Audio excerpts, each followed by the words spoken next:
I'm your morning witch, and today is Wednesday, June 11th. So, happy Wednesday. Happy Witchy Wordy Wednesday. And today, well, it's a special Witchy Wordy Wednesday because we're actually going to just be talking about some letters that make up words. And it's going to be the hardest Witchy Wordy Wednesday that I've had to get through yet, y'all. And at the beginning, you may be asking yourself, how is this applicable to Witchy Wordy Wednesday? Like, this doesn't affect me, but that's part of the problem. It affects all of us, and it always has, and that's why it needs to be talked about. HIV, Human Immunodeficiency Virus. HIV. A lot of you know what I'm talking about. All of you should know what I'm talking about, but apparently that's not the case. AIDS.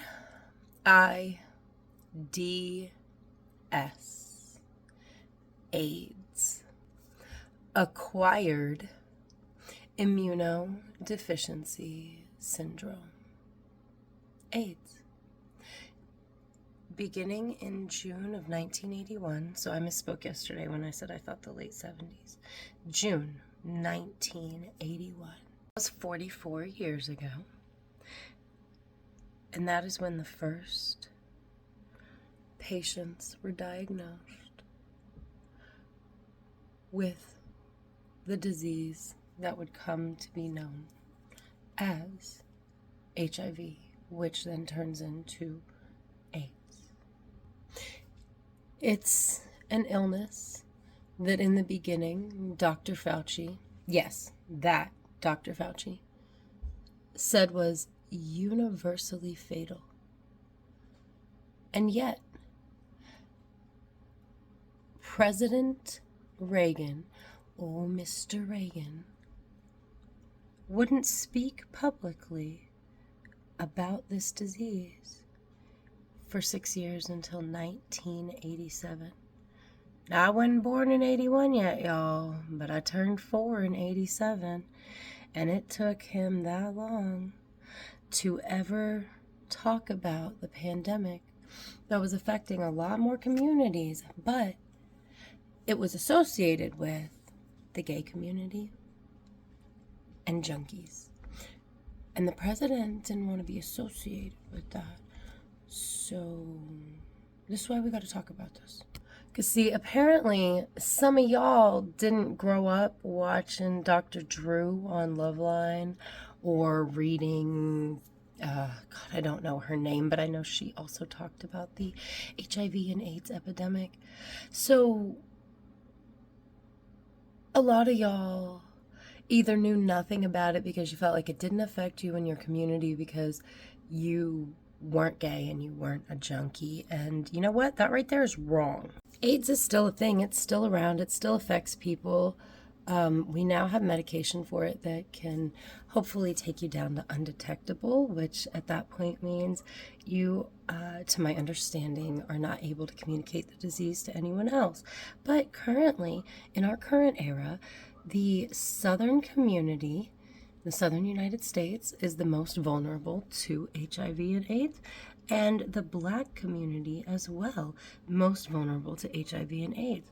Of course, the gay community is still vulnerable and affected by HIV and AIDS, but the problem is, we could have found a cure a long time ago. We didn't try, because it was a disease that was associated with the gay community, and it was a disease that was associated with junkies. And I don't know how it's not known about still, because people are still uneducated about HIV and AIDS, except I do know why, and that's why we're doing this video, because they want to take the information about HIV and AIDS down off of like government websites. But the whole problem with the disease and the pandemic in the first place is that our government never wanted to get involved. Our government never spread the word. It was left up to communities, and it has been left up to communities ever since the beginning of the pandemic, which is why there are still people who are uneducated about this in the 2020s. And I revert to some of y'all never grew up watching Dr. Drew. Some of y'all never just paid attention or had someone in your family that was affected.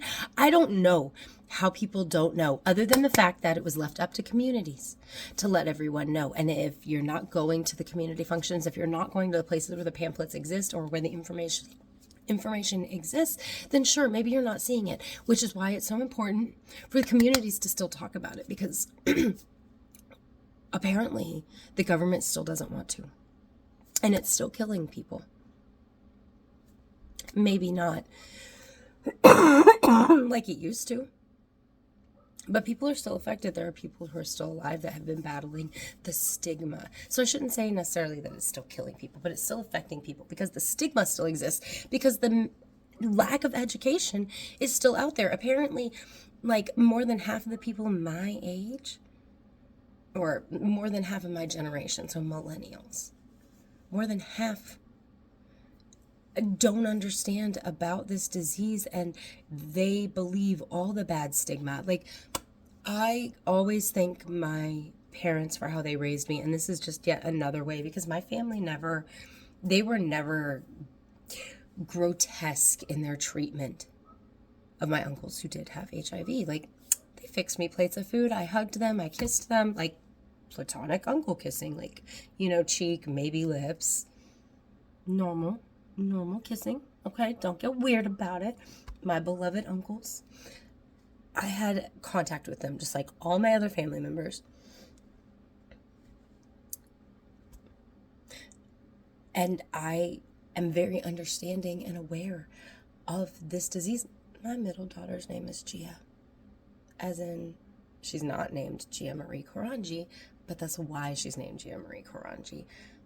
Because Jonathan and I, we used to watch Gia all the time. We loved that fucking movie. He'd stay the night. My dad made him sleep in the other room because even though he was gay, my dad was like, well, I don't know. Which is funny because my girlfriend was allowed to sleep in my room. And, well, Jonathan wouldn't want to be in there anyway. You see what I'm saying? Like, lack of education, guys. But, I'm glad I got through this without crying. Please educate yourself. If you don't know about the AIDS epidemic, if you don't know about that crisis, if you don't know what the spread is, if you don't know that you can be normal with a person who is HIV positive, they are a normal human being and not some piece of trash. Because I was watching a documentary and someone was talking about, like, in this day and age, called diseased rat gutter trash, because they had HIV. That breaks my heart. How can we be so uneducated as a population? And if our government's not going to do it, and if they're going to actively remove the information, then it's up to anyone with a voice and knowledge to let everybody the fuck else know, so that we can end the stigmas and we can continue to end this disease. Like, education will help end the spread of it, because a lot of people are still getting HIV today, and it's because they don't know about it. Like, they don't know about HIV, so they didn't know about not getting it. You can make lots of arguments about other things, and that's fine, but that's not what we're talking about right now. So this has been your Witchy Wordy Wednesday, Pride Month edition, because if the government's going to take the information away, we have to get it out there. We have to get it out there.